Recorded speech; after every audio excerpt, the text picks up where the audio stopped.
What happens when a music legend sits down for what should be a simple interview, only to face questions that cut deeper than any critic ever dared?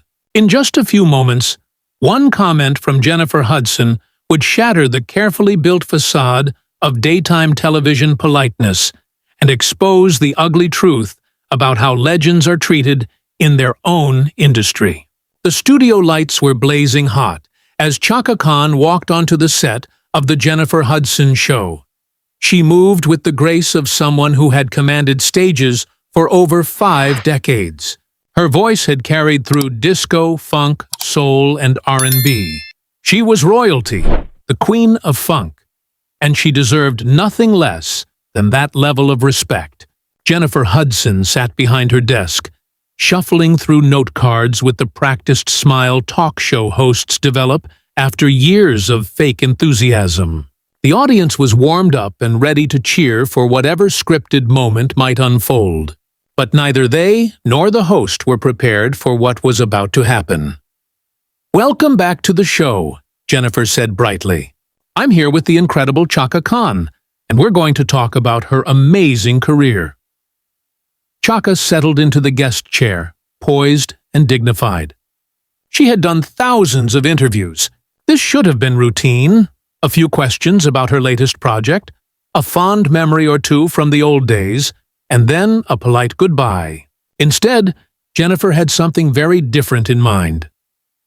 "So, Chaka," she began, leaning forward with faux curiosity, "you've been in this business for a really long time." The phrasing was wrong.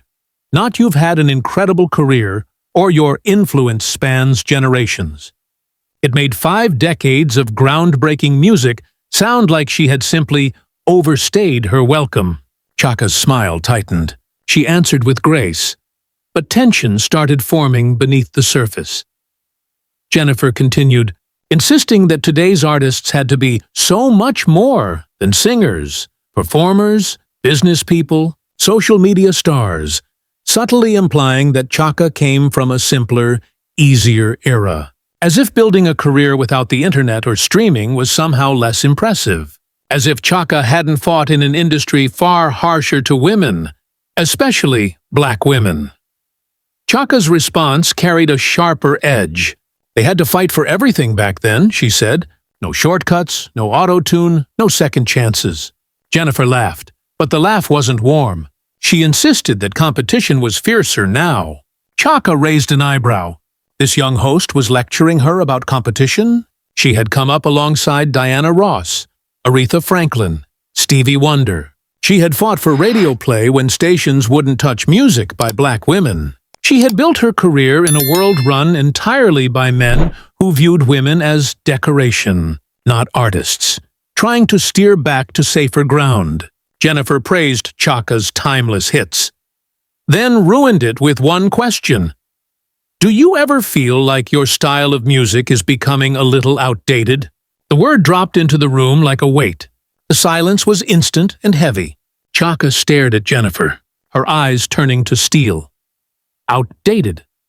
The woman whose voice shaped the foundations of Whitney Houston, Beyoncé, and countless others was being labeled outdated by someone who rose to fame singing on a talent competition. Jennifer attempted to clarify, but her explanation only dug the hole deeper, claiming that today's music was more evolved, more relatable. Chaka leaned forward, her voice dangerously calm.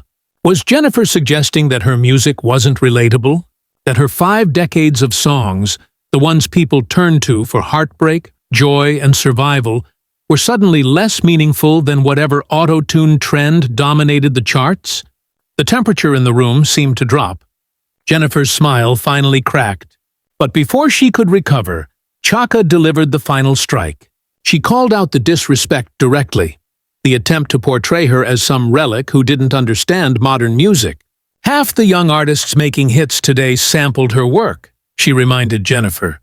They built their careers on her foundation, and yet she was being told she was outdated. The audience sat frozen, watching a legend defend her legacy, her dignity, and her rightful place in music history, all because of a single careless question. Chaka Khan stood her ground, defending herself against a host who had clearly bitten off more than she could chew. Some people in the crowd shifted uncomfortably, unsure of what to do. Others leaned forward, fascinated, as if they were witnessing a masterclass in how to handle disrespect with poise and power. Jennifer tried one more time to salvage the situation. Chaka, I really think we're having a miscommunication here. I have nothing but respect for your legacy. Legacy? Chaka rose from her chair, and suddenly she seemed 10 feet tall. My legacy? Honey, I'm not legacy. I'm current. I'm present. And I'm not going to sit here and let you treat me like some museum piece you dragged out for nostalgia points. Please, if we could just... Jennifer began, but Chaka cut her off. No, we couldn't just anything, she said, her voice carrying the same power that had electrified stages for decades. You had your chance to conduct a respectful interview with someone who paved the way for artists like you. Instead, you chose to be condescending and dismissive. That's on you, not me. Jennifer glanced around desperately, no doubt hoping the producers would cut to commercial and rescue her. But the cameras kept rolling, and Chaka kept talking. You know what your problem is? Chaka continued, her voice slicing through the stunned silence. You think because you won a singing competition and landed a few movie roles that you understand this business. You think you can sit behind this desk and judge artists who were changing the world while you were still in diapers. The words landed like physical strikes. Jennifer's face went from embarrassed pink to deep red. She had completely lost control of her own show, and everyone knew it. I never meant to judge, she tried weakly, but her voice sounded small and hollow next to Chaka's dominant presence. But that's exactly what you did, Chaka replied, picking up her purse. And the sad part is, you probably don't even realize how disrespectful you're being. That's what makes it worse. The studio felt like a pressure cooker about to explode. Chaka stood there, purse in hand, looking down at Jennifer with a disappointment far sharper than anger. The audience froze, hardly daring to breathe. Chaka, please, Jennifer begged. Let's just take a breath and start over. I think we got off on the wrong foot. Start over? Chaka's voice held a dangerous edge. Honey, there is no starting over from disrespect. You don't get to insult someone and then ask for a do-over when you realize you messed up. I wasn't trying to insult you, Jennifer protested, her voice rising with desperation. I was just trying to talk about how the music industry has changed. By calling my music outdated. Chaka shot back. By suggesting real artistry is somehow less valuable than the manufactured nonsense being pushed today? That wasn't a conversation. That was an attack. Jennifer looked helplessly toward the crew, the audience, anyone. But she had created this disaster, and no one could save her now. Look, maybe I chose my words poorly. She tried again, her voice shaking. But I genuinely wanted your perspective. No, you didn't, Chaka said firmly. You were trying to make yourself look relevant by making me look irrelevant. You positioned yourself as the voice of modern music by implying, I'm a relic from the past. That's not journalism. That's just mean. The truth struck the room like lightning. Even the camera crew shook their heads. They could see exactly what had happened. I would never try to make you look irrelevant, Jennifer insisted. You're a legend. Everyone knows that. Then why didn't you treat me like one? Chaka demanded. Why did every one of your questions have a backhanded insult buried inside it? Why couldn't you just ask about my music without suggesting it doesn't matter anymore? Jennifer opened her mouth, then stopped, flustered. For a moment, it looked as if she might finally admit the truth. Because you what? Chaka pressed. Because you thought you could get a viral moment by disrespecting someone who's been in this business longer than you've been alive? Because you thought putting down a legend would make you look bigger? Jennifer's face went pale. Chaka had hit the bullseye, and everyone in the studio knew it. This wasn't an accident. It wasn't confusion. It was calculated disrespect, dressed up as morning show fluff. "That's not true," Jennifer said, but her voice carried no conviction. "Isn't it?" Chaka challenged. "Then explain why you invited me here just to question whether my music still matters. Explain why you suggested I don't understand modern music. Explain why you spoke to me like I'm some confused old woman who wandered onto your set by mistake." The audience was hypnotized. This had become more than a clash between celebrities. It was a lesson in dignity, boundaries, and self-worth under pressure. Chaka Khan was showing everyone how a true icon handles disrespect. "Chaka," Jennifer tried yet again. "You're misinterpreting my intentions. I have so much respect for you. I grew up listening to your music." "Then you should know better," Chaka snapped. "If you grew up with my music, then you understand what it means. You know songs like I'm Every Woman weren't just hits.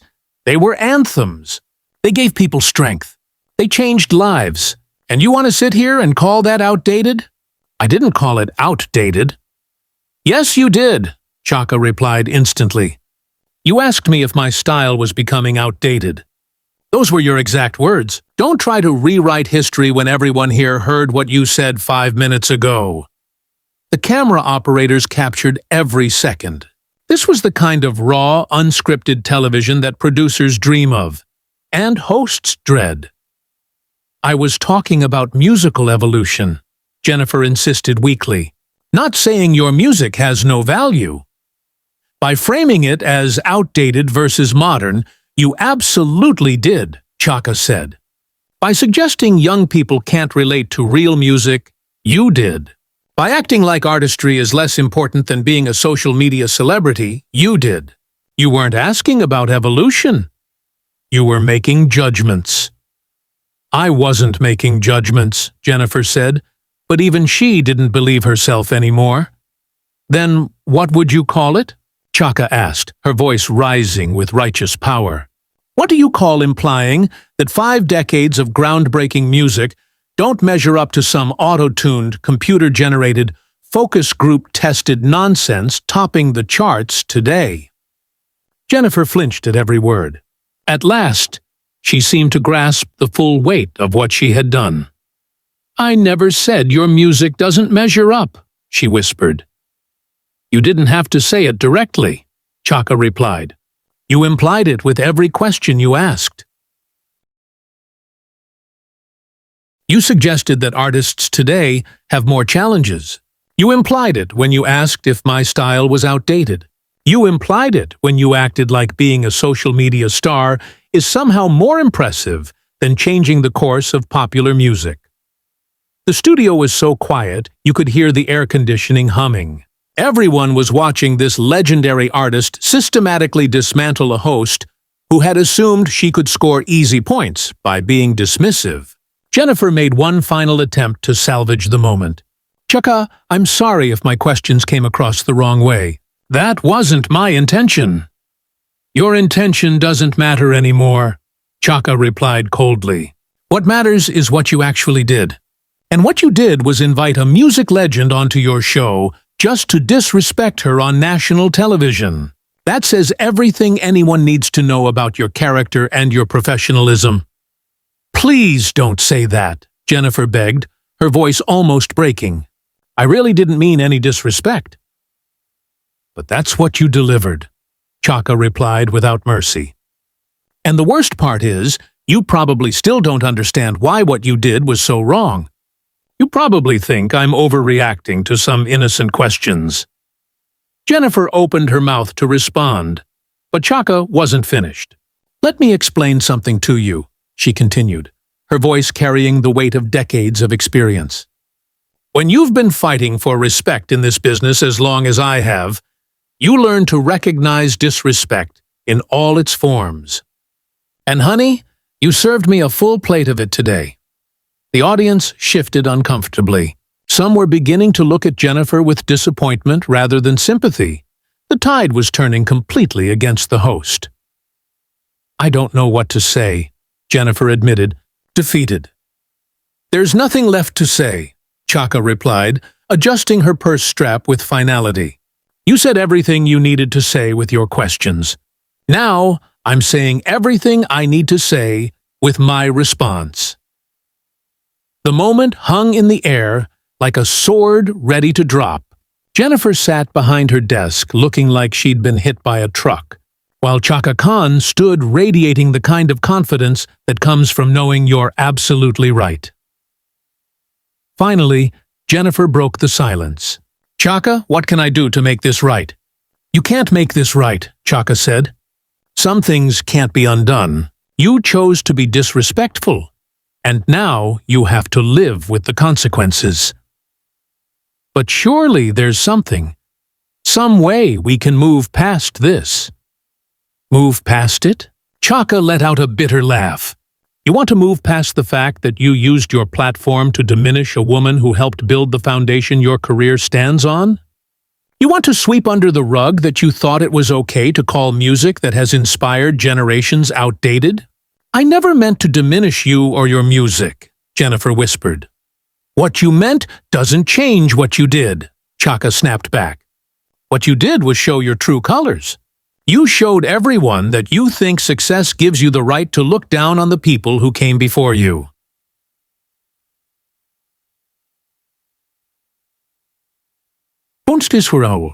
People were recording every moment of this confrontation, knowing they were witnessing something unforgettable. That's not who I am, Jennifer insisted, her voice cracking. Then who are you? Chaka challenged. Because the person I've been talking to thinks she can insult legends and get away with it. At this point, Jennifer's eyes were filling with tears. But Chaka did not ease up. You know what's really sad? You had the chance to have a real conversation with someone who's been through everything in this business. You could have asked about the struggles, the victories, the lessons learned. Instead, you wasted everyone's time with insulting questions designed to make me look irrelevant. I'm so sorry, Jennifer whispered. Sorry doesn't fix this, Chaka replied. Sorry doesn't erase the disrespect. Sorry doesn't change the fact that you treated me like some museum piece dragged out for ratings. Please, Jennifer begged. Please don't leave like this. Like what?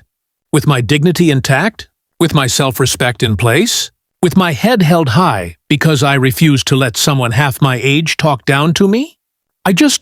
Jennifer tried to speak, but Chaka cut her off. You just what? You just thought you could get away with it. You just assumed I'd sit quietly and accept whatever disrespect you wanted to dish out. You figured that because I'm from an older generation, I wouldn't know how to defend myself. Jennifer shrank into her chair, looking smaller with every blow.